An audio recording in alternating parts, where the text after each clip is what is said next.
Yang sahih di berita RTM, sahih dan berimbang. Saudara, anda sedang menyaksikan berita perdana 1 November 2022. Saya Indi Reza Rohadian. Dan saya Nurul Hidayah Nawai. Berikut paparan utama malam ini. 12 juta pengguna nikmati akses 5G menjelang akhir tahun.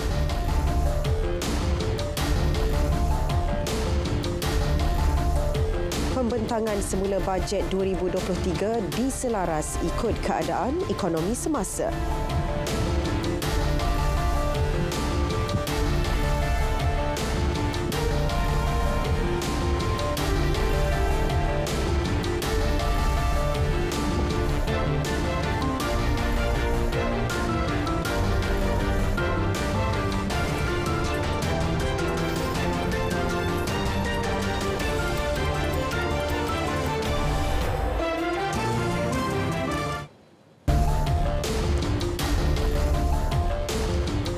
Assalamualaikum, salam keluarga Malaysia. Kira-kira 12 juta pengguna bakal menikmati perkhidmatan rangkaian 5G menjelang akhir tahun ini. Ya, susulan 5 daripada 6 penyedia perkhidmatan telekomunikasi telah menandatangani perjanjian akses dengan Digital Nasional Berhad semalam.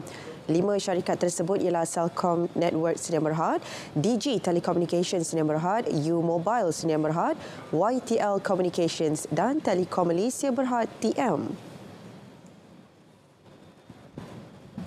Alhamdulillah,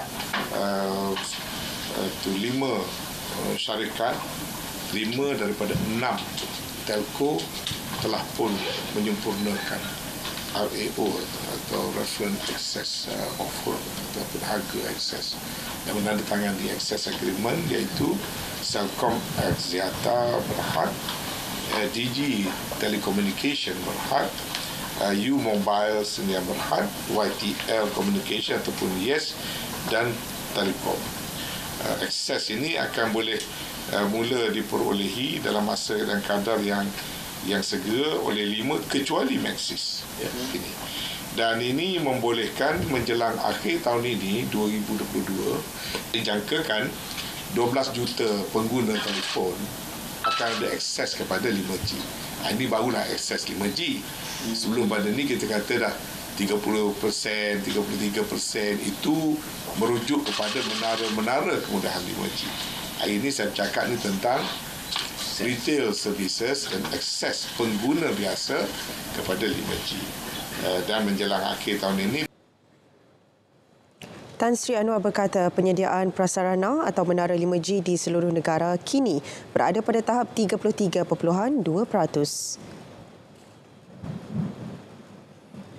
Berkuat kuasa hari ini, kadar subsidi telur ayam grade A, B dan C dinaikkan 2 sen. Jelas Pengerusi Pasukan Khas Jihad Tangani Inflasi Tan Sri Anwar Musa, ini menjadikan kadar subsidi telur ayam di peringkat ladang 10 sen sebiji. Subsidi tambahan ini dijangka memberi manfaat kepada 338 ladang ayam ternakan bagi memastikan bekalan telur di pasaran lebih konsisten dan stabil. dengan pengumuman saya ini diminta jawatan kuasa khususnya pihak MAFI, Kementerian Pertanian, hendaklah segera melaksanakan dengan menggunakan kaedah-kaedah perinciannya bolehlah dirujuk kepada Kementerian Kewangan bahagian belanjawan, tapi ini hanyalah tambah kepada sistem membayar yang telah pun already in place, tapi instead of paying 8 sen for every eggs, they can increase to 10 sen. Jadi dengan kos 49 campur 2 jadi 21, menyamai lebih kurang kos dan tanpa margin untung yang besar, kita faham. Tetapi setidak-tidaknya kita harap pengeluar-pengeluar akan dapat mula mengambil langkah-langkah untuk menambah, meningkatkan pengeluaran. Setakat September lalu, kerajaan telah meluluskan peruntukan 1.2 bilion ringgit untuk subsidi ayam dan telur ayam bagi mengawal harga bahan mentah itu kepada pengguna. Bajet 2023 mungkin menyaksikan beberapa pelarasan berdasarkan ekonomi semasa ia dibentangkan semula. Jelas Menteri Kewangan Tengku Datuk Seri Zafrul Tengku Abdul Aziz, keadaan ekonomi global semasa akan dipertimbang bukan sahaja mengutamakan perbelanjaan dalam sektor terpenting negara, malah memastikan pengembangan ekonomi termasuk kawasan kurang maju. Bercakap pada sidang kemuncak Asia Future di Singapura, Tengku Datuk Seri Zafrul menekankan bajet yang dibentangkan pada 7 Oktober lepas bukan sahaja belanjawan yang bertanggungjawab tetapi inklusif, lebih progresif dan mampan. Beliau mengulas demikian ketika ditanya sama ada bajet 2023 akan dibentangkan semula tanpa sebarang perubahan atau hampir dengan apa yang dibentangkan pada bulan lepas jika Barisan Nasional memenangi pilihan raya umum ke-15 nanti. Menyentuh mengenai dasar kurang populis selepas pilihan raya umum seperti subsidi bersasar atau memperkenalkan semula GST. Tengku Datuk Seri Zafrul berkata, kerajaan tidak akan komited terhadap sebarang langkah drastik kerana bimbang ia akan menjejaskan momentum pertumbuhan. Barisan Nasional BN bakal mengumumkan calon PRU ke-15 malam ini. Ia menjadi tumpuan ramai susulan dakwaan dibuat pelbagai pihak. Sebelum ini, BN menyatakan komitmen gabungan itu untuk menampilkan 70% calon muka baharu pada PRU ke-15. BN akan mengumumkan calon mereka pada majlis yang berlangsung di Dewan Tun Hussein On Pusat Dagangan Dunia Kuala Lumpur, WTC KL. Majlis pengumuman parti itu juga akan disiarkan secara langsung menerusi platform FB Live. Sementara itu, PN juga akan membuat pengumuman nama calon pada malam ini di Pusat Pameran dan Dagangan Antarabangsa Malaysia, MITEC.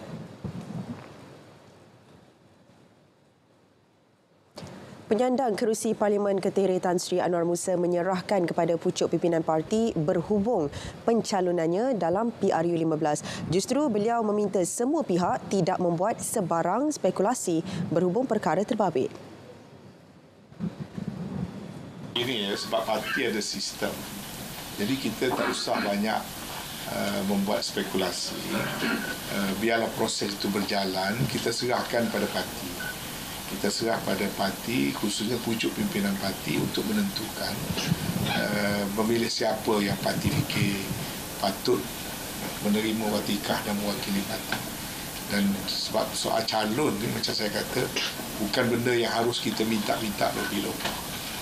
Kalau kita difikirkan oleh pucuk pimpinan dengan apa juga asas pertimbangan, maka kita tu hanya alat untuk parti. Dengan parti memberikan watikah guna logo parti, kita masuk. Barisan Nasional bakal mengumumkan calon PRU ke-15 malam ini.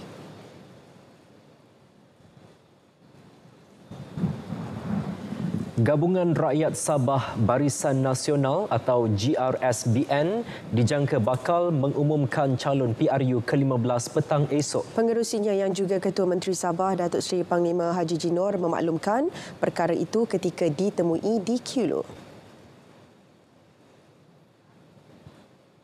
InsyaAllah kita akan umumkan calon-calon daripada Gabungan Rakyat Sabah pada besok petang di Kota Kinabalu.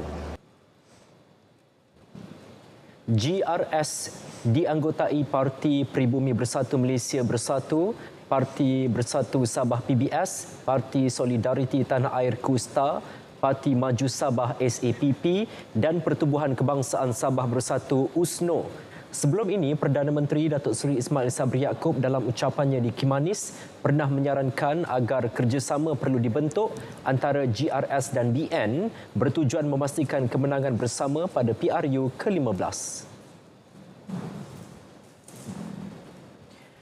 Saudara, hari penamaan calon bagi PRU ke-15 berlangsung Sabtu ini. Kertas penamaan calon boleh diserahkan kepada pegawai pengurus di Pusat Penamaan Calon PPC bagi kawasan masing-masing dalam tempoh sejam mulai 9 pagi. Ya, dan penamaan calon turut berlangsung pada hari yang sama bagi PRK Dun Bugaya Sabah.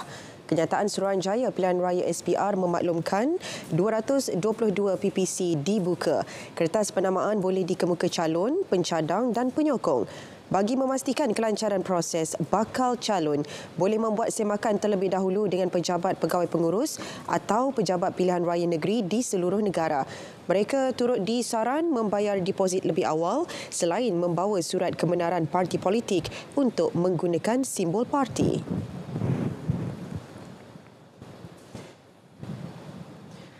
Saudara, sebentar tadi telah masuk waktu solat fardu isyak bagi Kuala Lumpur dan kawasan-kawasan yang sama waktu dengannya. Selamat menunaikan solat isyak. Perkembangan selanjutnya, Jabatan Bomba dan Penyelamat JBPM akan segera berhubung dengan SPR bagi mendapatkan senarai penuh bangunan yang bakal digunakan pada hari-hari penting PRU ke-15. Ini bagi membolehkan pemeriksaan keselamatan menyeluruh dilaksana di semua kemudahan berkenaan. Fokus tertumpu kepada pencegahan dan pengawalan kebakaran.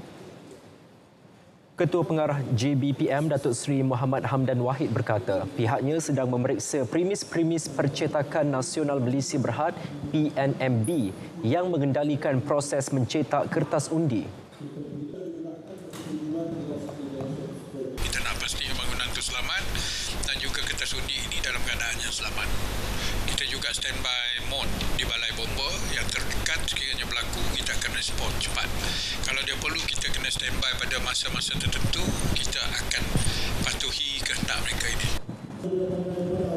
Beliau ditemui selepas merasmikan Seminar Undang-Undang Kecil Bangunan Seragam Pindaan 2021 peringkat Zon Utara di Bayan Baru, Pulau Pinang.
Baik, kembali dalam berita perdana, kita ke perkembangan ekonomi. Agrobank dan Foodpanda Malaysia memeterai perjanjian persefahaman memperkasa inisiatif Home Chef.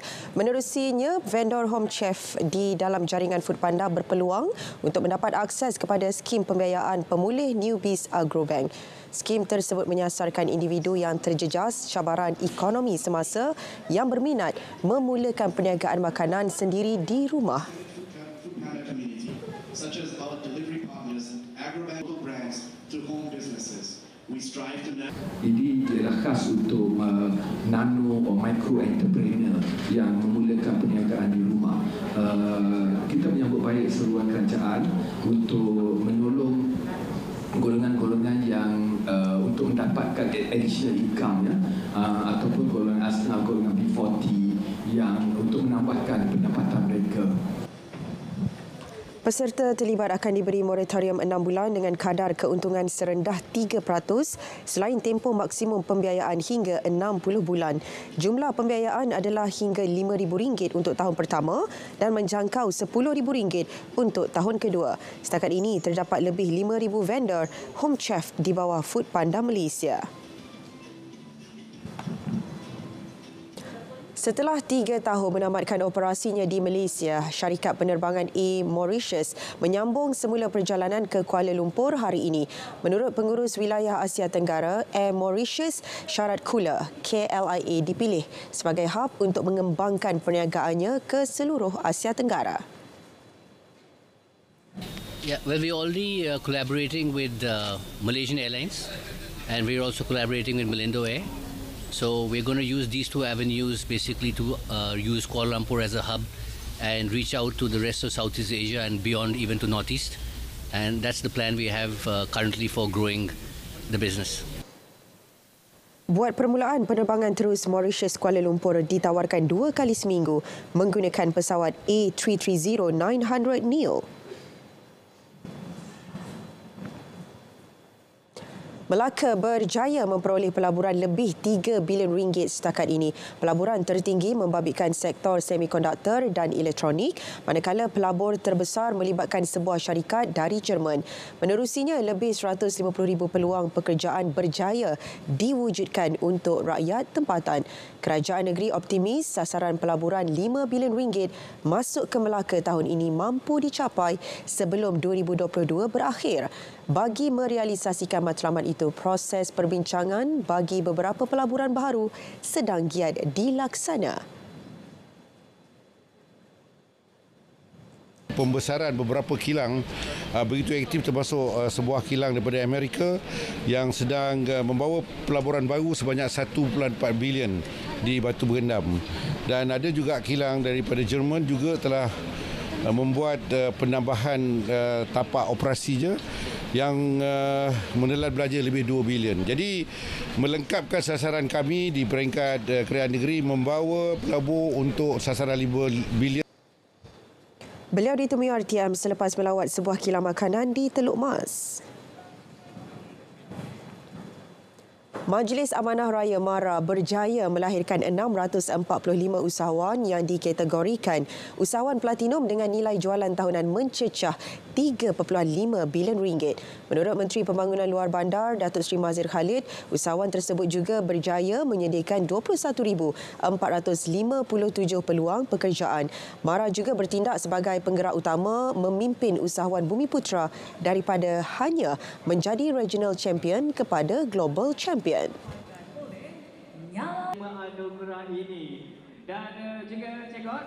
MARA mempunyai kolaborasi dengan pelbagai agensi-agensi lain, dengan GLC lain untuk membantu untuk meningkatkan keupayaan dan prestasi usahawan-usahawan.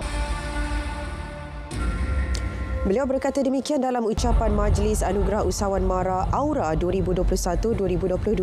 Sementara itu, 19 usahawan bimbingan MARA menerima pengiktirafan dan penghargaan pada Majlis Aura 2021-2022 menerusi 19 kategori melibatkan 247 pencalonan. Penganjuran Aura merupakan satu pengiktirafan dan penghargaan bagi usahawan di bawah bimbingan MARA bagi mencapai kecemerlangan dalam perniagaan mereka. Antara kategorinya melibatkan Anugerah Usahawan Digital, Ikon Usahawan Global, Anugerah Khas Keusahawanan Sosial, Jenama Terbaik dan Tokoh Usahawan. Anugerah Tokoh Usahawan dimenangi Anas Ahmad, pengilang pakaian dan tekstil.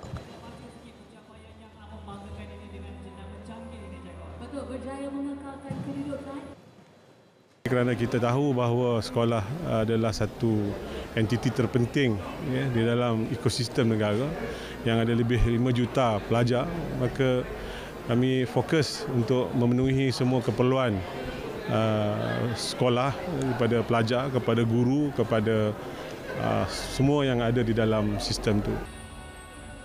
Manakala Anugerah Usahawan Digital diraih Azharul Faizi Zakaria Ansari, peneraju pendigitalan pasaran bateri. Sangat gembiralah sebab diberi anugerah usahawan digital. Sebabnya memang Bateri.com ni kita boleh grow macam ni pun sebab kita ada tag team yang kuat lah. Punya plan saya nak pergi ke Indonesia, Thailand, di Asia Pacific lah. Sebab biasanya ni kita boleh scale. Macam mana kita tengok Grab, custom boleh grow kan, kita pun boleh buat juga. Datuk Seri Mahzir turut melancarkan e-buku Usahawan Platinum MARA yang mengandungi senarai kompilasi usahawan jutawan MARA. Turut hadir Ketua Setiausaha Kementerian Pembangunan Luar Bandar Datuk Ramlan Harun, Pengerusi MARA Datuk Seri Azizah Muhammad Dun dan Ketua Pengarah MARA Datuk Azhar Abdul Manaf. Absel Beauty dan Health Sdn Bhd memperkenal inisiatif terbaru iaitu kod QR dan hologram untuk mengatasi pemalsuan produk keluaran syarikat itu yang semakin meningkat.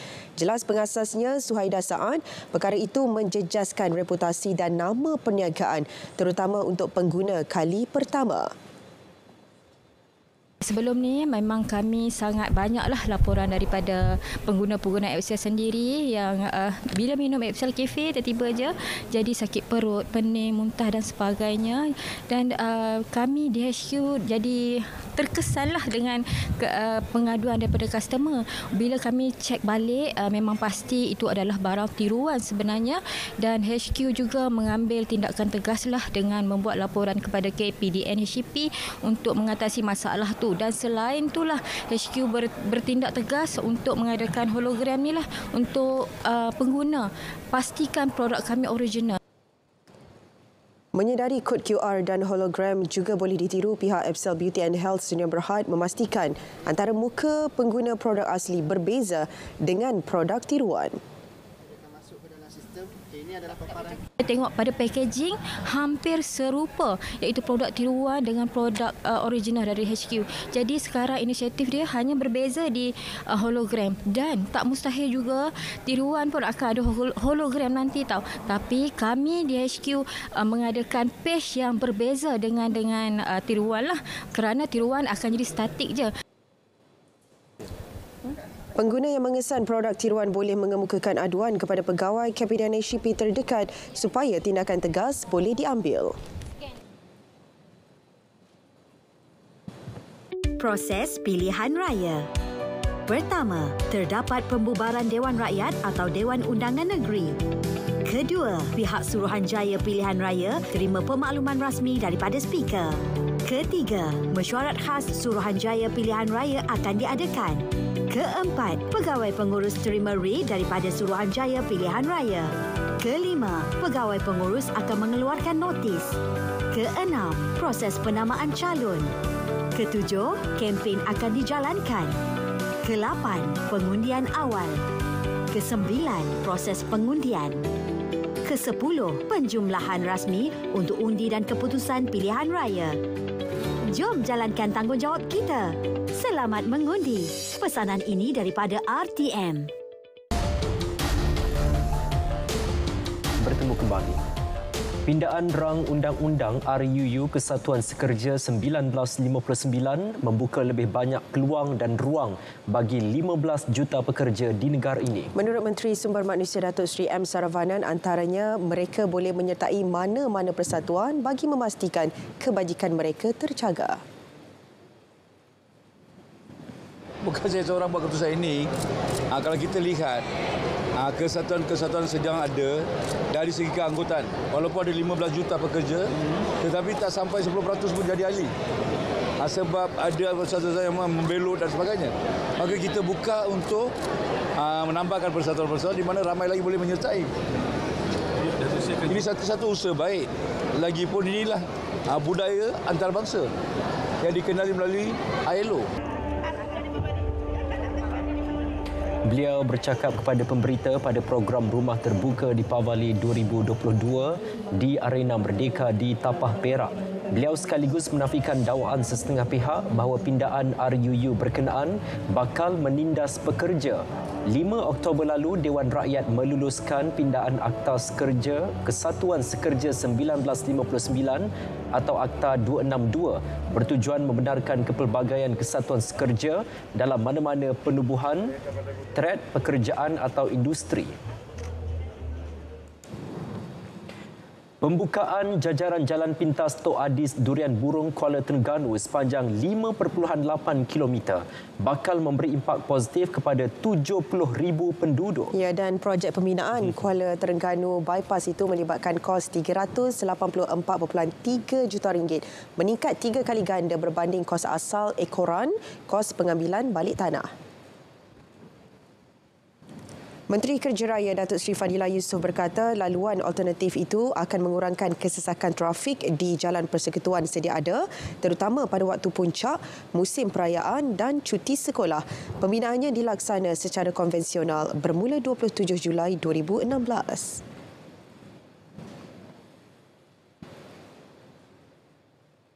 lama lah. Tapi disebabkan cabaran untuk melaksanakan termasuklah penggalihan utiliti, pengambilan tanah dan sebagainya, dan dengan keadaan COVID dan sebagainya akhirnya dapat disiapkan. Dengan kenaikan kos seperti yang saya ucapkan tadi, iaitu pengambilan tanah peningkatan 3 kali ganda, dan juga kerja-kerja pengalihan utiliti merupakan cabaran utama di samping keadaan COVID yang mengekang kerja-kerja berjalan dengan lebih lancar lagi. Tapi alhamdulillah apapun ianya dapat disiapkan walaupun ada extension of time. Terdahulu, beliau merasmikan pembukaan jalan KT Bypass di Kuala Terengganu. Turut diadakan penyampaian surat setuju terima kepada kontraktor yang berjaya memperoleh pelawaan projek Jabatan Kerja Raya. Perkembangan banjir dan hujan lebat di Sabah. Jumlah penduduk terjejas banjir terus meningkat kepada 724 orang daripada 201 keluarga. Dan ia melibatkan daerah Penampang, Sipitang, Kunak, Tenom dan Keningau. Sekretariat Jawatankuasa Pengurusan Bencana Sabah dalam kenyataan memaklumkan di Penampang, 9 keluarga dipindahkan ke Pusat Pemindahan Sementara PPS, Kolam Renang, Kompleks Sukan Penampang. Tinjauan sekitar Penampang mendapati terdapat air sungai melimpah hingga ke bahu jalan. Sementara itu, Sabah Electricity Sendirian Berhad SESB memaklumkan operasi stesen Janakuasa Hidro Tenom Pangi ditutup berikutan kejadian arus sungai deras dan tanah runtuh. Seterusnya menimbus beberapa peralatan set Janakuasa tersebut. Bagaimanapun, penutupan operasi tersebut tidak menjejaskan bekalan elektrik kepada sistem grid di Sabah.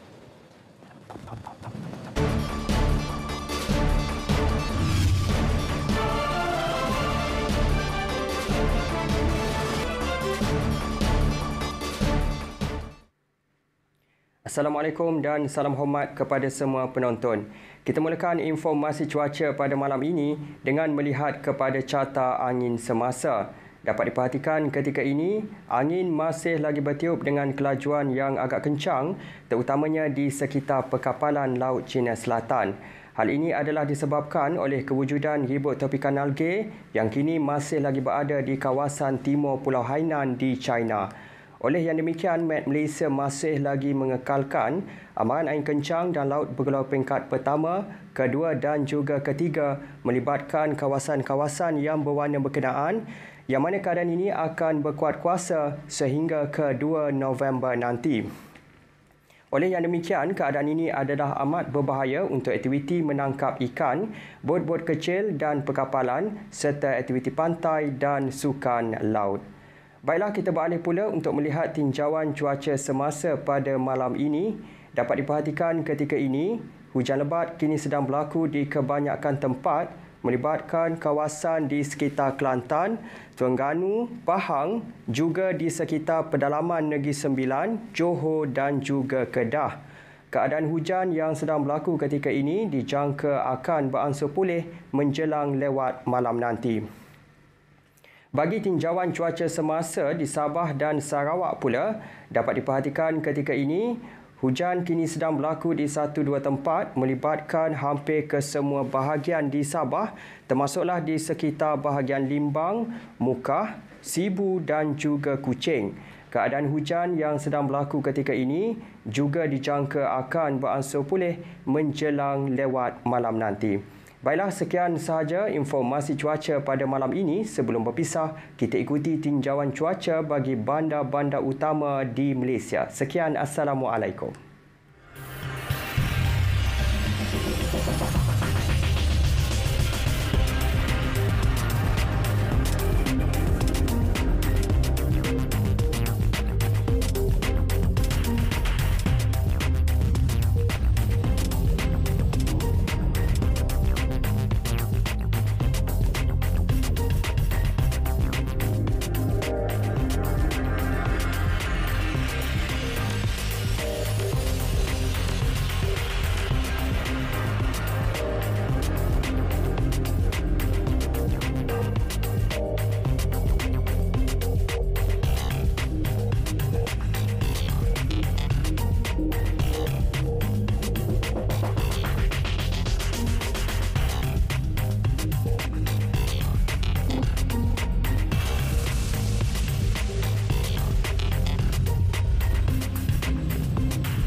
langkah-langkah keselamatan ketika musim banjir. Sediakan kit peralatan kecemasan seperti ubat-ubatan, makanan dan minuman, peralatan peribadi, lampu suluh, telefon dan power bank. Dapatkan maklumat keadaan tempat anda di media massa atau media sosial. Peka dengan keadaan sekeliling dan bersedia jika keadaan bertambah buruk. Jauhi tempat-tempat yang dilanda banjir. Pergi ke tempat tinggi dan selamat. Elakkan daripada melalui kawasan banjir dan arus deras yang boleh menghanyutkan anda.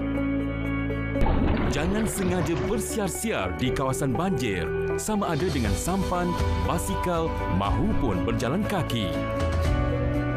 Jangan sentuh mana-mana kabel ataupun wayar yang terputus. Awasi kanak-kanak, jangan biarkan mereka bermain air banjir, terutamanya di longkang, sungai atau lombong.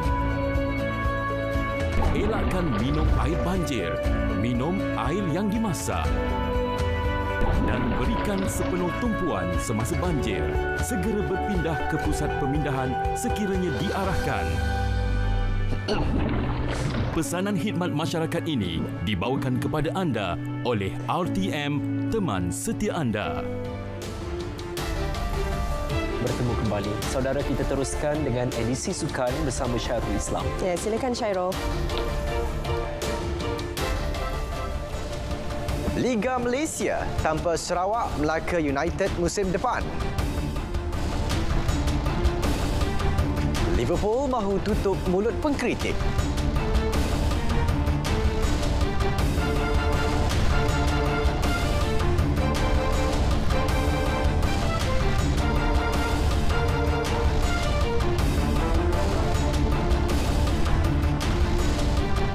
Assalamualaikum, salam sejahtera. Saya Syairul Islam dalam edisi sukan malam ini.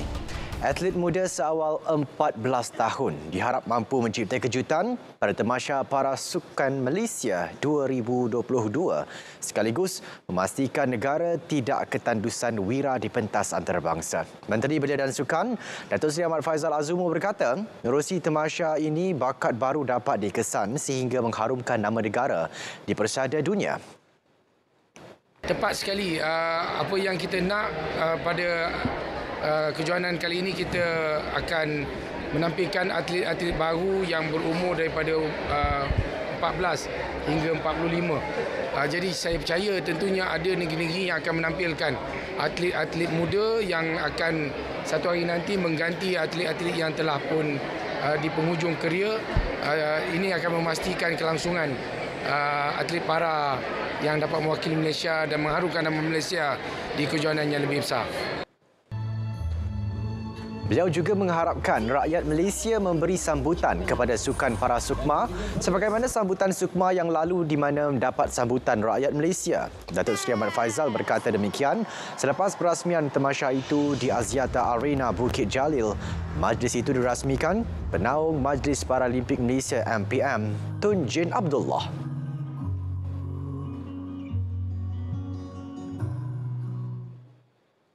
Baik, ini perkembangan bola sepak. Dua klub Liga Super, Sarawak United dan Melaka United nampaknya terpaksa melupakan saingan Liga Malaysia pada tahun depan. Ini selepas kedua-dua pasukan tersebut gagal dalam rayuan mereka dalam permohonan Palestin dan kebangsaan. Sebelum ini, Sarawak dan Melaka menerima talian hayat mengemukakan rayuan dengan memenuhi proses dokumentasi terakhir kepada Badan First Instance Body FIB. Namun, Ketua Pegawai Eksekutif Liga Bola Sepak Malaysia, Stuart Ramalingga memaklumkan kegagalan mereka memenuhi proses tersebut pada 12 Oktober menyebabkan jawatankuasa rayuan pelesinan kelab terpaksa menolak rayuan berkenaan. Based on Article 3.4.4 of the regulations, the appeals body can only vet through documents available at the time of the decision made by FIB. So that is the reason for the decision to be upheld. FIB's decision on the 12th of October, which was announced, the appeals body maintained the decision as a right and justified decision at that time. Sebelum ini, Sarawak United didapati gagal memenuhi kriteria kewangan dan kesukanan serta mempunyai 2 kes dengan Persekutuan Bola Sepak Antarabangsa. Melaka United pula didapati tidak mengemukakan bukti pembayaran tunggakan gaji pemain dan pegawai sehingga Ogos 2022 serta tidak menyerahkan dokumen-dokumen berkaitan bagi memenuhi syarat kriteria kewangan.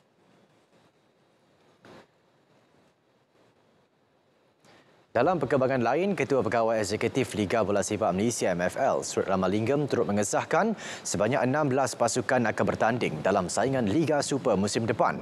Sebelum ini terdapat kabar angin yang menyatakan bahawa ada beberapa pasukan lain yang akan menarik diri, antaranya Petaling Jaya City.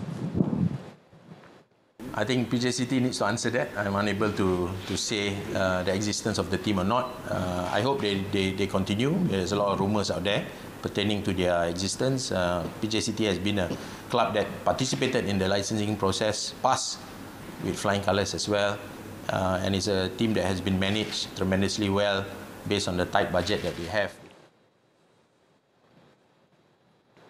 Baik, ini perkembangan Piala Malaysia 2022. Finalis musim lalu, Johor Darul Takzim JDT mendapati sasaran dengan mara ke peringkat suku akhir selepas menundukkan Petaling Jaya PJ City FC 2-0 di laman sendiri semalam. Kemenangan pada aksi kedua pusingan 16 pasukan itu menyaksikan JDT menang dengan agregat 6-0 sekaligus semakin hampir dengan misi mereka menjulang gelaran treble musim ini. Pada aksi tersebut, JDT yang menang 4-0 pada aksi pertama mencipta gol pertama menerusi percubaan jarak jauh Senda Silva pada minit keempat. Juara Liga Super itu terus mendominasi permainan dan hampir menambah gol kedua menerusi Nazmi Faiz Mansur. Namun percubaannya berjaya diselamatkan penjaga gol PJ City. JDT bagaimanapun berjaya melengkapkan kejayaan apabila gol kedua dihasilkan menerusi pemain gantian Fernando Forestieri pada minit ke-73. Skuad Harimau Selatan yang turut merangkul Piala FA bulan lalu bakal berdepan Kelantan FC di suku akhir nanti. I know, but nosotros no pensamos en el rival, pensamos que nosotros tenemos que seguir creciendo, tenemos que seguir mejorando, siempre hay cuestiones para mejorar y tenemos que intentar eso, ser más agresivo, presionar más alto, tener más la pelota, ser un equipo más dinámico. Juguemos contra quien juguemos, siempre vamos a pensar de la misma manera. Aksi pertama suku akhir akan berlangsung di Kota Baru pada Sabtu ini, manakala aksi kedua di Johor Bahru yang berlangsung pada 11 November.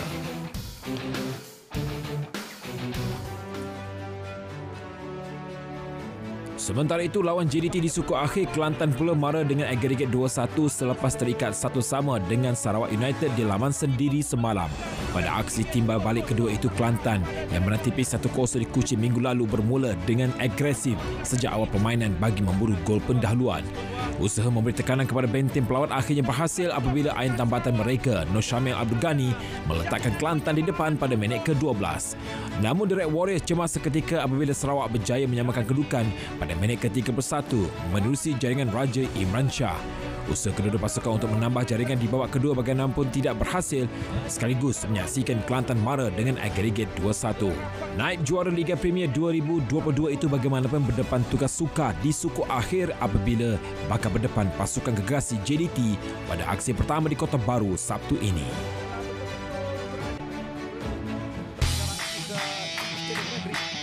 Satu lagi aksi di suku akhir Piala Malaysia akan menyaksikan pertembungan dua pasukan Borneo, Kuching City FC dan Sabah FC. Beraksi di Stadium Negeri Klub Liga Premier, Kuching City menyingkirkan pasukan Liga Super Penang FC 4-3 secara agregat.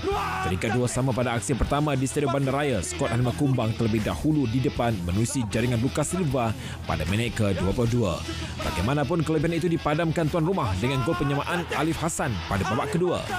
Kedudukan 3 sama secara agregat kekal sehingga tamat masa sebenar perlawanan dan terpaksa dibawa ke masa tambahan. Wan Muhammad Faiz Wan Sulaiman menceriakan pasukannya apabila meledak gol kemenangan buat Kuching City FC pada minit ke-118. Sementara itu, aksi di Stadium Likas menyaksikan Sabah FC menjinakkan UiTM FC 3-2 secara agregat selepas terikat 1 sama pada aksi kedua. Perlawanan tersebut terpaksa ditangguhkan hampir sejam ekoran hujan lebat. Gol skuad The Rhinos dijaringkan oleh Fahan Roslan selepas menyempurnakan sepakan penalti pada minit ke-66. UiTM berjaya mengikat kedudukan menerusi jaringan lewat permainan Faris Aiman Marzuki. Kedudukan satu sama kekal sehingga WC penamat sekaligus melayakkan Sabah FC mara ke suku akhir dengan agregat 3-2. Perkara yang sama berlaku apabila kita dibolosi pada akhir perlawanan dan ini perlu kita perbaiki dan kita masih lagi terlampau selesa selepas mendahului dan ini tidak sepatutnya berlaku dan kita harus kekal fokus sehingga whistle penamat. Ini satu perkara yang perlu kita seperti saya katakan perbaiki pada perlawanan yang akan datang. Sabah akan berkunjung ke Kuching City pada suku akhir pertama Sabtu ini sebelum aksi timbal balik kedua berlangsung di Kota Kinabalu 11 November kemudian. Baik, ini pula tentang gelanggang keramat skuad Harimau Melaya. Proses menaik taraf Stadium Nasional di Bukit Jalil akan bermula sebab sahaja saingan Piala AFF 2022 berakhir. Perkara itu dimaklumkan Ketua Setiausaha Kementerian Belia dan Sukan KBS, Datuk Jana Santiran Munayan. Jelas beliau ketika ini KBS serta beberapa pemegang taruh sedang membincangkan perkara tersebut. Namun, keutamaan sekarang adalah untuk menyelesaikan jadual perlawanan Piala AFF yang bakal berlangsung pada 20 Disember 2022 hingga 9 Januari 2023 diikuti perlawanan persahabatan antarabangsa Tier 1 skuad Harimau Melaya. Tetapi kami jangkakan dalam masa tempoh kurang daripada 6 bulan.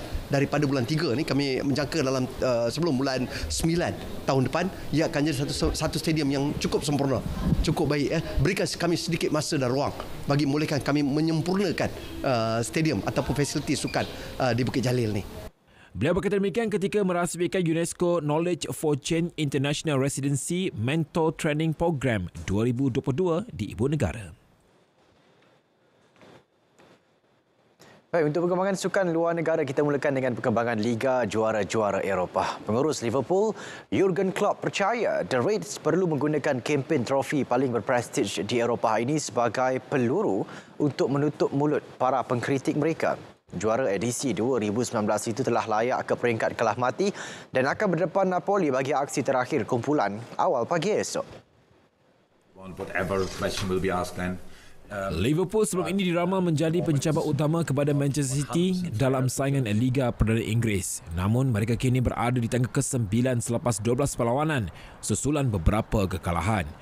Menurut Jurgen Klopp, kemerosotan prestasi The Reds sebenarnya berpunca daripada krisis kecederaan yang melanda pasukannya.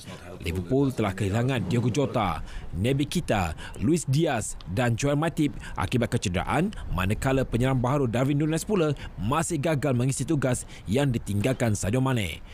Justru itu Jurgen Klopp mahu pemainnya membuktikan kemampuan sebenar dengan menewaskan Napoli esok bagi muncul juara kumpulan A.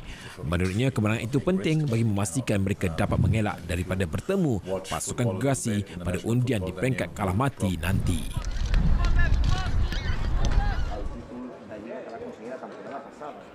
Dalam pada itu, kelab gergasi Sepanyol Barcelona dijangka memberi rehat kepada pemain utamanya dan menurunkan pemain simpanan pada pertemuan dengan Victoria Pleasant awal pagi esok.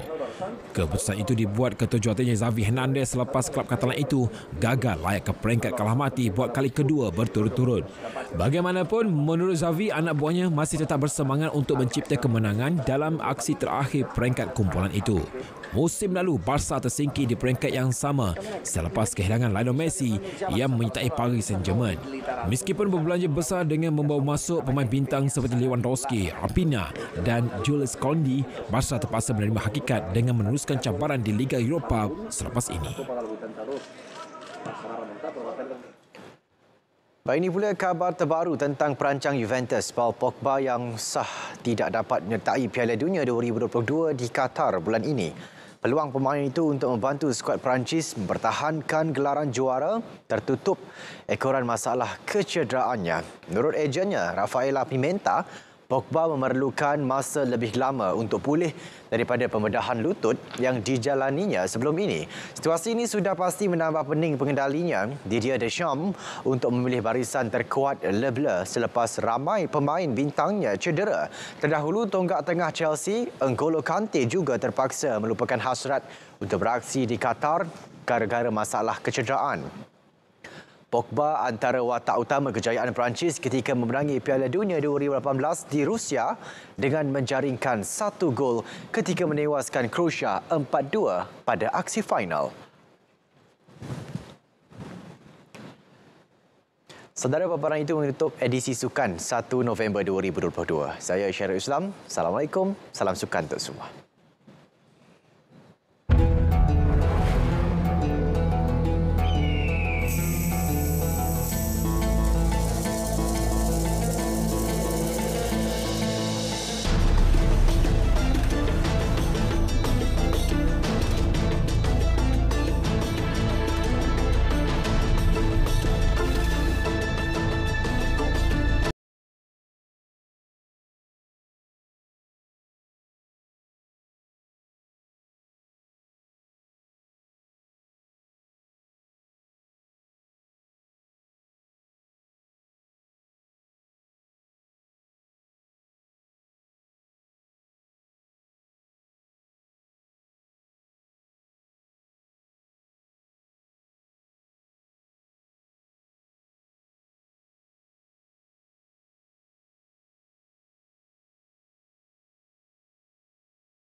Ukraine bergelap selepas dibedil Rusia. Juga 50 negara sepakat kutuk pencabulan hak asasi etnik Uyghur di China. Saksikan rangkuman luar negara. 270,000 rumah di Kiev bergelap selepas mengalami terputus bekalan elektrik akibat serangan peluru berpandu tentera Rusia.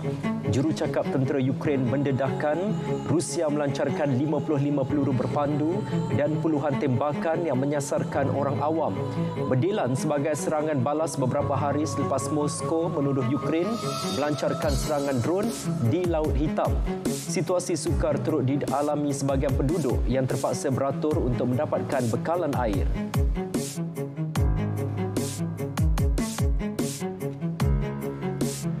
Isu pencabulan hak asasi terhadap etnik Uyghur dan minoriti lain yang kebanyakannya beragama Islam di Xinjiang, China.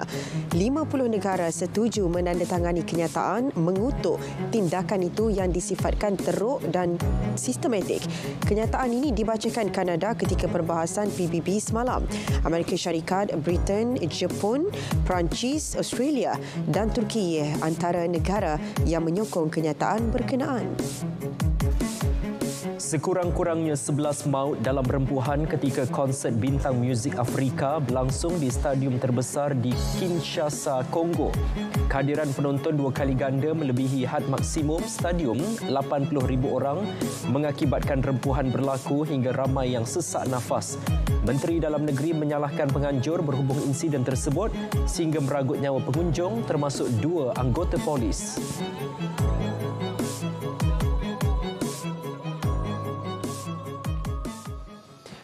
Beralih ke perkembangan dalam negara.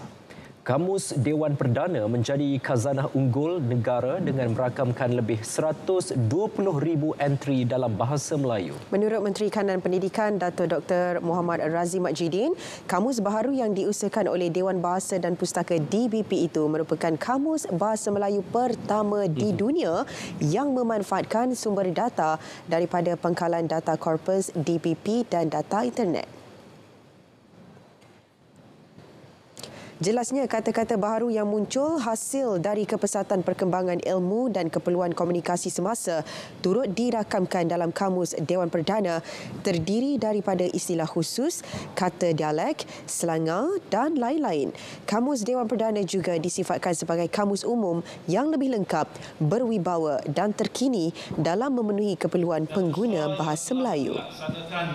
Oleh editor serta semua pihak yang terlibat dalam menyiapkan kamus ini yang cukup bermakna akan terus abadi sebagai jariah saudara-saudara sekalian.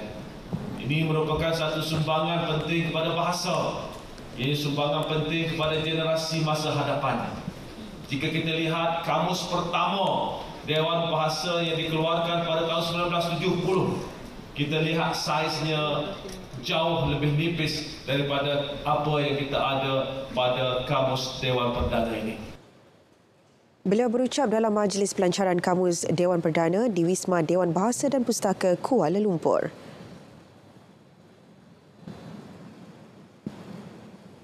Tourism Malaysia sentiasa siap sedia dan mengambil langkah berjaga-jaga susulan kemunculan subvarian Omicron XBB di negara ini. Ketua Pengarahnya Datuk Zainuddin Abdul Wahab berkata pihaknya akan mematuhi segala saranan yang dikemukakan Kementerian Kesihatan dalam menangani penularan virus berkenaan.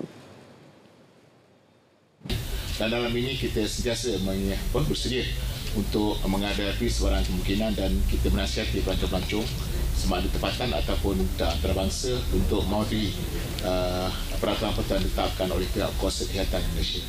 So saya merasakan bahawa perkara ini satu yang baru dan walau bagaimanapun kita yang lebih mudah dan kita sentiasa berhati-hati dengan lebih berat perkara yang berlaku tersebut.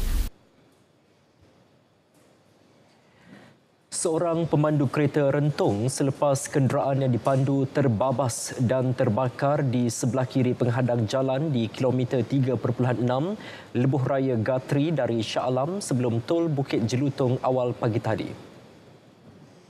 Menurut Ketua Polis Daerah Shah Alam ACP Muhammad Iqbal Ibrahim ketika mengesahkan kes, mangsa yang identitinya masih belum dapat dikenal pasti itu disahkan meninggal dunia di lokasi selepas turut terbakar bersama kenderaannya.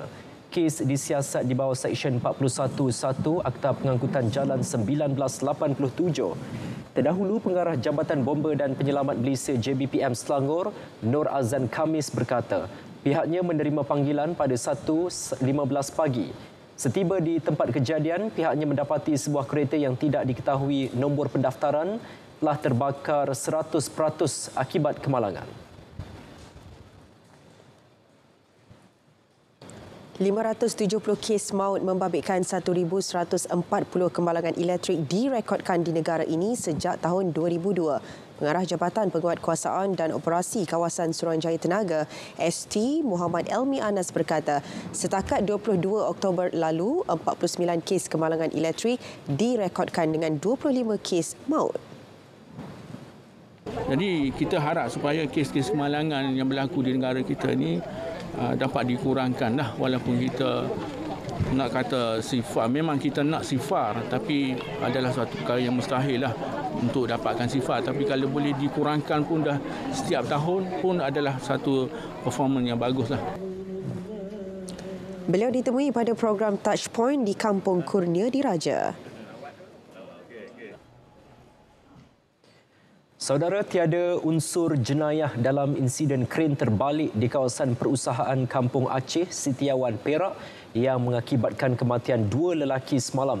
Ketua Polis Negeri Datuk Muhammad Yusri Hassan Basri berkata, ketika kejadian, kedua-dua mangsa bersama 2 lagi rakan sedang melakukan kerja pemotongan kren di tempat pelupusan kren tersebut. Manakala seorang lelaki berumur 34 tahun yang juga berasal dari Sabah mengalami kecederaan iaitu patah kaki kanan dan telah dihantar ke Hospital Seri Manjung untuk rawatan lanjut. Setakat ini, hasil siasatan pihak polis mendapati tidak terdapat sebarang unsur jenayah dalam kejadian tersebut dan kes diklasifikasikan sebagai Sudden Death Report, SDR. Siasatan dijalankan polis susulan penemuan 33 tong bahan kimia dipercayai dibuang secara haram berhampiran Pusat Transformasi Luar Bandar RTC Gopeng. Jabatan Alam Sekitar JAS sedang melakukan penilaian keselamatan selain mengukur indeks pencemaran udara di tempat kejadian. Sampel bahan tersebut dihantar ke Jabatan Kimia dan keputusannya dijangka diperoleh dalam masa terdekat. Jadi pihak kita telah menjalankan siasatan dan pihak kita telah pihak polis telah menyerahkan kepada pihak Jabatan Alam Sekitar untuk menjalankan siasatan dalam kes ini. Yes, jika kita menjumpai petunjuk ataupun suspek-suspek yang melakukan perkara ini, kita akan membuat tangkapan. Tong yang berbau dan bocor itu dipercayai mengandungi cecair bahan kimia berjadual dan merupakan bahan berakali yang boleh bertindak balas dengan air.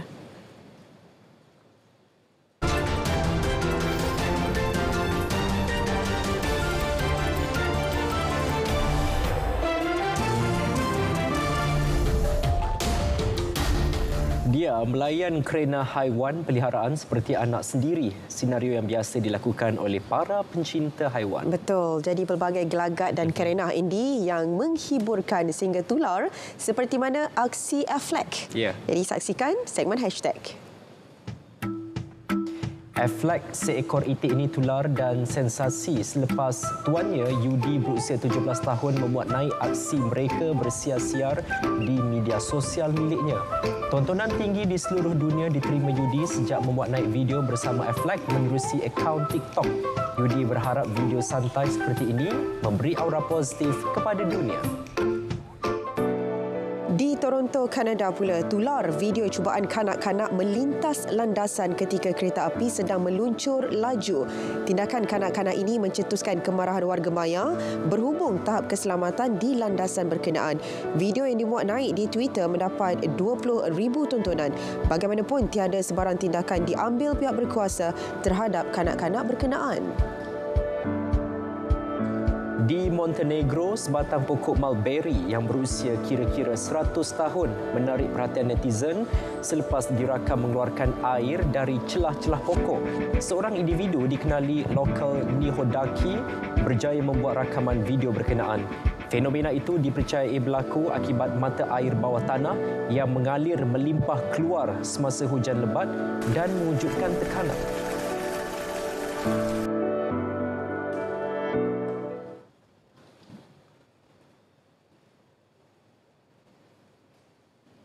Saudara, berita perdana 1 November 2022 berakhir di sini. Dapatkan perkembangan sahih sepanjang masa melalui portal berita.rtm.gov.my. Dengan itu, Assalamualaikum. Salam keluarga Malaysia, teguh bersama.